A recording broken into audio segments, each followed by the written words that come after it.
হেরার আলো বাংলাদেশ, বিশুদ্ধ ধর্ম প্রচারে অপ্রতিরোধ্য।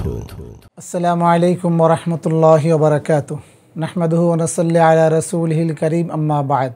প্রিয় দর্শক শ্রোতা, সকলকে ধন্যবাদ জানিয়ে আজকে হাদিস শরীফ থেকে বর্ণিত একটি চমৎকার তওবা এবং ক্ষমার বিষয়ে আলোচনা করব।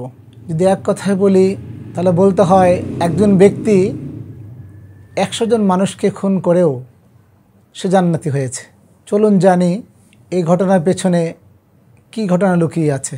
আমাদের নবী, প্রিয় নবী মুহাম্মদুর রাসূলুল্লাহ সাল্লাল্লাহু আলাইহি ওয়াসাল্লাম বর্ণনা করেছেন যে অনেক দিন আগে, অর্থাৎ বনি ইসরায়েলের সেই গোত্রে এমন একজন ব্যক্তি ছিল যে নাকি একে একে 99 মানুষকে খুন করেছে। কিন্তু এক পর্যায়ে তার ভিতরে অনুভূতি আসলো, তার ভিতরে হয়তো অনুশোচনাও আসলো। সে চাইল এই একটা ঘৃণ্য পথ থেকে ফিরে আসার। সে আলোকে একজন আবেদের কাছে তিনি জানতে চাইলেন যে আমি তো 99 জন মানুষকে হত্যা করেছি, আমার কোনো ক্ষমা পাওয়ার সুযোগ আছে? ওই ব্যক্তি আবেদ ছিলেন কিন্তু আলিম ছিলেন না। সে এই কথা শুনে ওই ব্যক্তিকে বলল যে বলো কি, 99টা খুন, এরপরে আবার ক্ষমা? প্রশ্নই আসে না, তোমার ক্ষমা পাওয়ার কোনো সুযোগ নেই। এই ব্যক্তি তো এমনি উম্মাদ, সিরিয়াল কিলার, 99 জনকে হত্যা করেছে, এখন আলোর পথে আসতে চাচ্ছে। কিন্তু যার কাছে তিনি আলোর পথ পাওয়ার জন্য, দিশা পাওয়ার জন্য সাহায্য চাইলেন, সহযোগিতা চাইলেন, সে তাকে হতাশার কথা শোনালো। এই হতাশার কথা শুনে সে আরও হতাশ হয়ে রাগান্বিত হয়ে তাকেও হত্যা করলো। হত্যা করে 100 পূর্ণ করলো তথা সেঞ্চুরি পূর্ণ করলো। কিন্তু তার ভিতরে যে একটা পরিবর্তন, তার ভিতরে যে একটা ফিরে আসার, আলোর দিকে আসার যে একটা তোলপাড় চলছে, সেটা কিন্তু বন্ধ হয়নি। সে পুনরায় আবার আরেকজন আলেমের কাছে গিয়ে জানতে চাইলেন যে আমি তো 99 জন লোককে হত্যা করেছি, এরপরে সর্বশেষ আরেকজনকে করে আমি 100 পূর্ণ করেছি। এই কারণে সব ঘটনা বললেন। আমার কি ক্ষমা পাওয়ার কোনো সুযোগ আছে? ওই আলেম বললেন, হ্যাঁ অবশ্যই আছে, বলো কি, তুমি অন্যায় করেছো, অপরাধ করেছো, তোমার ভিতরে এখন অনুভূতি আসছে, তুমি লজ্জিত, তুমি এই পথ থেকে নিজেকে ফিরিয়ে আনতে চাও, আলোর পথে আসতে চাও, অবশ্যই তোমার ক্ষমা পাওয়ার বিষয় আছে।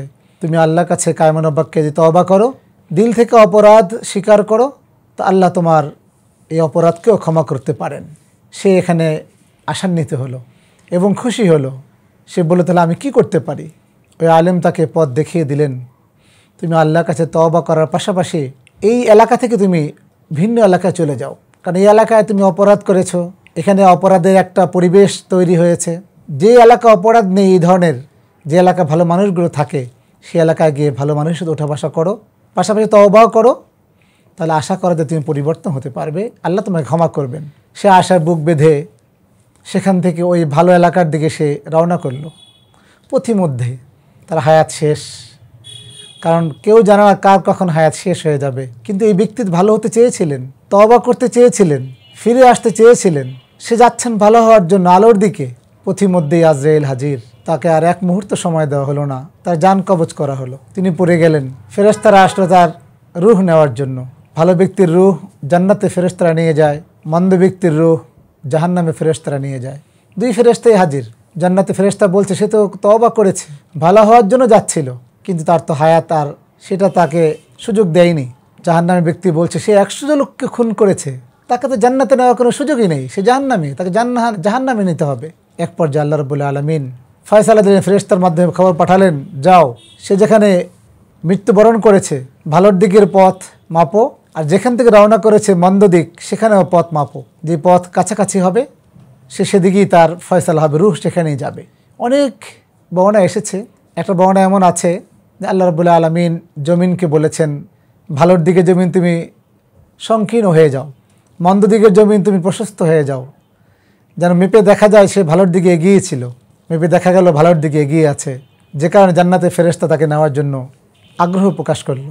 আরেকটা বর্ণনা আছে, তিনি যে পড়ে যাওয়ার পরেও ভালোর দিকে একটু হামাগুড়ি দিয়ে এগিয়েছিলেন, প্রায় 5-6 ইঞ্চি। এটা মাপতে গিয়ে বেশি পাওয়া গিয়েছে। সব কিছু মিলে আল্লাহর পক্ষ থেকে ফয়সালা আসলো, সে তওবা করেছে, ভালোর দিকে, ভালো হওয়ার জন্য আলোর দিকে এসেছে, তাই তার রূহ জান্নাতে ফেরেশতাই নেবে। ফয়সালা হয়ে গেল। 100 লক্ষ খুন করেও তওবা করে সে মাপ পেল এবং জান্নাতি হওয়ার জন্য যা যা প্রয়োজন আল্লাহ পাক সেভাবে তাকে জান্নাতি হওয়ার ব্যবস্থা করলেন। আমাদের জন্য বার্তা কি এখানে? অনেকগুলো বার্তা।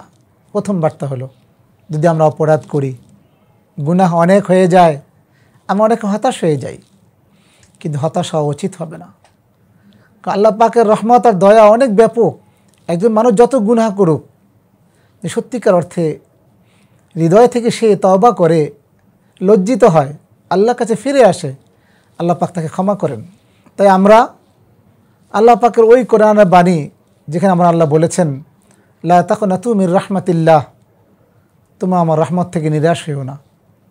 দ্বিতীয়ত, শুধু আশা রাখলেই হবে না, আমাকে অন্তরে অন্তরে লজ্জিত হতে হবে যে আমি পাপ করেছি, গুনাহ করেছি, অপরাধ করেছি। তৃতীয়ত, যে এলাকা পাপ দ্বারা পরিবেষ্টিত, সেই এলাকা থেকে নিজেকে দূরে সরিয়ে ভালো এলাকায় নিয়ে যেতে হবে, যেখানে ভালো লোকের বসবাস। আল্লাহ পাক আমাদের সকলকে সেই তৌফিক দান করেন। আমিন সুম্মা আমিন।